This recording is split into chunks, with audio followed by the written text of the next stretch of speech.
here is the question. I'm just getting it so we can put it on the thing here. Any tips for a horse who swaps leads in front but can't change their back lead? So Go, Mare. So that this is a common thing, I guess. As a judge, Patty, you probably see it a lot in some shows. We do. Maybe, yeah. The reality of this world of horse showing, and not only in the United States but in Canada also, because when I can travel, I do go up there and judge. Is it pretty much, except for maybe cross rails, your horse has to do a lead change in nowadays. A clean lead change. A clean lane change. And if it doesn't, even if it does a skip or a late behind, it's just in this day and age, it can't do that. Right. So there are some classes that say trotting changes are fine. And I know the IEA has a lot of things where the trotting changes are fine. And so when those people cross over from IEA into the regular horse shows, they get confused because they're not allowed to do that in the even the unrecognized horse shows. Don't you think, Mary? You pretty much have to have a lead change. Yeah, you can do lots of things. I think the thing is, like, when you're judging an unrecognized horse show, you're going to be more considerate to a kid riding well on a horse that looks, like the lead change is awkward. But even at the local horse shows, especially right now because of COVID and the economy and whatnot, there's a lot of nice horses at those horse shows. So you can't let the kid who's riding great and has a cute jumper but misses the lead change beat the three that do all of it and swap their leads. So exactly, it's very, like, you can look at it both ways. I used to have a lot of parents that would be upset, well, the lead change is the most important part of the class, but you can also look at it that it is something that the riders should be taught, and the balance should be taught to the horses and the riders, so that it's a basic level movement. So it's okay that it gets marked down as much as it does. So, yeah, I know in the big equitation now, they kind of, it used to be, it was a 60 if you missed the lead change, no question about it. I know nowadays they're being a little kinder if it's like a step late, or like one step late, right? Yeah. I mean, to me, when people say, "Oh, he did his lead change," I'm thinking, no, he did. He changed in front, and then 2 steps later, he changed the back. But sometimes people don't even see that. Exactly. So I've seen. Actually, I was going to say I've seen it, but I actually can say I had the experience, and Patty was actually one of the judges. But I know I was at one of the NRC finals, and my horse landed, and I missed the change for like 4 steps, and I kicked it as hard as I possibly could with the outside leg, and it jumped up and finished. But I had a really great trip, and it was very heartbreaking, but I think you guys still gave me like an 82. Like, so it was that good of a trip that you didn't crucify me. You made the effort to fix it. I think especially in the equitation, if you make the effort to fix it, it's going to get you a little better score than if you don't even make the effort and you just follow through with the cross canter everywhere. However, we're not answering this girl's question. Right. So what can we do? What can we do? What was the question again? I got sidetracked there. Swapped in front, but not the back. Yeah. So think about a horse being balanced. A horse is on 4 legs, and so the balance has to be equal on all 4 legs. If you want a horse to change its lead, let's go from left to right, or maybe right to left, right to left. You're going to make sure that your horse is able to lift the inside legs to be able to change, because a canter is a 3-beat gait, and if you're on the correct lead, the 2 inside legs are moving simultaneously. Wow, that's a word. And so when you land from, let's just do it from a jump. Like, you land from a jump, and if you bend your horse to the outside and step to the inside, your horse, it's almost impossible for it to change to the inside lead, because the weights, all the weights to the inside. So when you land, you have to go straight, step a little in the outside stirrup, shoulder back, inside bend, and your horse is capable of getting a lead change. Now, someone has to teach it to do that with weight on its back. So somewhere in there, that has to happen. For me, if a rider came to me and it swapped in front and never swapped behind, I'd work really hard on landing straight and halting straight. Then I would land straight and I would slow the canter down and let the, what is it, Andrea says, slow the front end down so the hind end can catch up. Stepping, that's Andrea Wells's thing. Yeah. Stepping in the outside stirrup, again, putting a little weight on the outside. Because think of a four-wheeler. If you lean out, it lifts the inside wheels. So you're lifting your inside wheels a little bit so the horse can swap over. I'd back up, slow down. Now, I'd also check your horse for soundness. I'd check your horse. I know a lot of people, especially right now when the economy is a little tough, sometimes horses need to have shoes on behind to be able to follow through. There's all sorts of little things, but your basic stuff is that 90% of the horses, if you go in a straight line and step out before the corner, they will swap their leads. If they're naturally going to swap, they're going to swap. And so you have to work on that process slowly. If you allow the horse to swap in front and then cross canter, we call it, or a split lead, and canter on, then they think it's okay because they're just compensating for your weight on their back.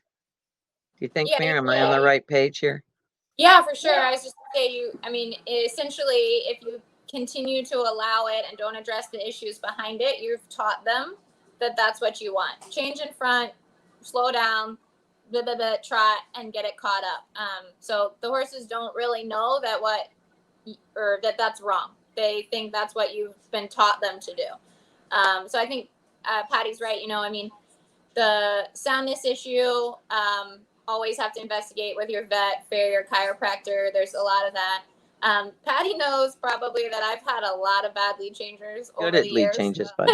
They've either come from other places, or they've had soundness issues, or they were young and unbalanced when I started them. So, and we actually have a lot of babies right now at the farm. So we've been developing and doing exercises. I think for the most part, go back to the basics. I wanted Patty to start this conversation because honestly, a lot of lead change work that I do started with her. So I was, no, I did a lot of changing leads with ponies with Patty. But I think what I do now that I love is I set a figure 8 up so that there's poles that the horses can go through, and and you start at the walk, the trot, whatever. Just like Patty used the halt, I would do the same. Trot to the right, halt, back a step, trot to the left, halt, back a step. Start to do the simple changes the same way. Canter the right lead when you get to your poles, halt. If they lean on you at all, back up a step first, make the outside hind leg be ready, canter off. And it might take days, it might take weeks, it might take hours. I don't know your horse, but until you can get them thinking about that and the organizing their legs to move to the next lead, I think that's where you start. The next. So I have a question. I have a question. Why do you put the rein back in there? Kind of like I know why you put the rein back in there because that's what I do. But could you explain what the reason, the rationale for putting a rein back in there? What I would say is it helps to engage the hind quarter. Would that be along the lines of what you were going to say? I don't know. You might. Yeah. I think this helps to engage. Yeah, I think it balances them on their back end. That makes them use their hindquarters, and also it helps to strengthen them. And it could be that the horse swaps in front, not behind, because it's a strength thing. So if you work on it and get them to push off with their hindquarters, then and also like what you said, if they lean on you, then you get them off their front end and onto their hindquarters so they can push off more. Yeah. And so like I do a lot of that, and then I kind of incorporate that into the next exercise. And I had one a few years ago, very long, and same, like he was very weak behind just as a baby, long back, weak. And he actually now changes behind You gotta love that. That's interesting. I don't know that I've ever seen that. Yeah, it's pretty cool. I've had a couple ponies Yeah. that did that. And but what we did with him is we did the figure 8, and we started with just a little rail to a rail bounce. Like, some horses are so naturally balanced that you introduce one rail and you change your weight and they change leads and it's no big deal. He wasn't getting it. So just like we were talking about, I needed to create a little more impulsion, a little more engaging of his hind end. So I set a little rail to rail bounce, probably 10 feet, but you could change it whatever the horse needed, 9 feet. And I would just do that a lot. I'd canter right lead, jump through the bounce, canter right lead, jump through the bounce, and then just set him up a little bit before, like Patty's instructions, wait to the outside, a little inside bend, and let him jump through. And he started to naturally kind of take the other lead. So that helped strengthen him and get him where he understood what I was at. I think that's a really good point too, Meredith, is that the horse has to understand what it is that you're asking. If they don't naturally switch their leads when you're kind of go around into the corner, then they have to understand, well, she's asking me to do something, or he's asking me to do something, and I should be switching front and back, not just one or the other. And Meredith, or even keep on the wrong lead. Big point for Meredith. Go back to your basics. Make sure your horse will leg yield. Make sure your horse's hind end will move. If you use your outside leg, you can do a haunches in, a haunches out, a shoulder in, shoulder out. Those are pretty, you can get a horse to do a lead change and not do those particular exercises. But if you're having a problem, those horses need to learn how to move their haunches over, turn on the haunches, anything, because again, as we've all said, it can very well be a weakness.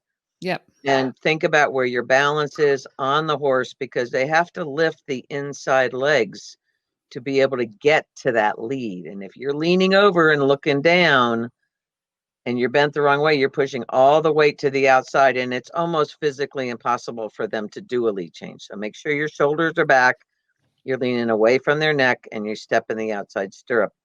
But just a little bit, just make sure that a couple of pounds of your body is to the outside a little bit. I have a friend who does it, and she steps in that outside stirrup so hard, it's a little scary looking. However, she does get the lead. So it's like, okay. And again, this, maybe that horse understands that's what it is. So for me, for this person, it sounds like if you're on a course, or you want to fix up the course, or you want to kind of tune the horse up, if I were doing this, the first thing that I would do as a quick fix, I think that you have to go back to your basics and all that type of thing. But if you're going over a jump and then you're heading to the corner and the horse only flips the front lead, I would put a pole in the corner, or maybe a pole on a diagonal line, a diagonal half a cross rail, so that when they get to the corner, they flip the front, there's a little jump there that will give them a little bit more air time, so they can bring the hindquarters up underneath as well. That's kind of a little trick that I use sometimes. That's a good trick too. Yeah. Exactly. And I'm glad you said it, because I expected one of us to say that. We absolutely, I'm sure every one of us have used that. And I think it's definitely like, if that fixes your problem, like, awesome, you've done a good job. Your horse was kind of balanced. Maybe you were just missing one little aspect of the lead change. If it doesn't, I will encourage anybody watching this video, do not do it 1,001 times incorrectly. Like, back up again. Yes, exactly. Well, they learn it. They learn it. It's kind of, I would think the right thing. Yeah, I think it's kind of like a school horse thing, right? They know the kid's going to look over and look to see if the front leg is moved, and okay, well, I do the front, but it's just too much effort to do the hind legs too. So, yeah. I actually judged with someone a couple of weeks ago in Raleigh, and he said all horses have a lead change. He said, I believe all horses have a lead change. You might not be able to find it, but all horses have a lead change. Often you see them outside, and they're swapping their leads outside. They're doing their lead changes outside in the paddock. Exactly. Yep. So that's the other thing, is that the rider has to be balanced and not putting the horse off balance, so the horse can do a Well, lead change. If this whoever sent in this question is willing to do it, maybe send a little video to Laura, and she can give you more of a diagnosis of what's happening specifically with your horse. Yeah, that's a true, great idea. We've Yeah, thrown a lot of information out here. yeah. So that's true. Yeah, that's really good, because then we can see what it is that's happening. There you go. I saw something on YouTube. I should see if I can find it. Is a camel doing tempi changes. So if a camel can do the lead changes, then I think most horses can do lead changes. Exactly. And as you said, I found the camel dressage. All right. And you can see this camel doing a lead change. If I can get it to work. There's right lead. Clean lead change to the left. Wow. I'm more impressed with the person sitting on top of the camel. I love it. That's cute. That's I very cool. Paced. So is he going to do it back the They other way? Yep, there he goes. Yeah. Doing a serpentine. Nice. Camel 4-beat mare. No. 1, 2, 3, 4. 1, 2, 3, 4. So. I love that. Oh, That's they like do perfect. pace. Look at that little 2-beat trot. Oh, I love it. Pacing. Yeah. So don't tell us your horse won't do a lead change. Exactly. If we can get this camel who's pacing to do a proper lead change, a clean lead change, then yeah. Oh, there he goes. Look how cute that is. Oh my goodness. Bob and Bill won't do that, Meredith. I'll tell you right now. Do you ever see a camel do? No, I've never seen this before. Camel dressage. Yeah. No. Okay, guys, I have to go. Okay. So, well, thank you. There, Lindy says, thank you, Lindy. Love to see an old Meredith is the best at the sitting trot. Well, thank you so much, everybody. Would love to see you again next week, and we will get Meredith back. If you have any questions, please put it in the comments. We'd love to hear and see you. Thanks very much, guys. Now go hug your horse.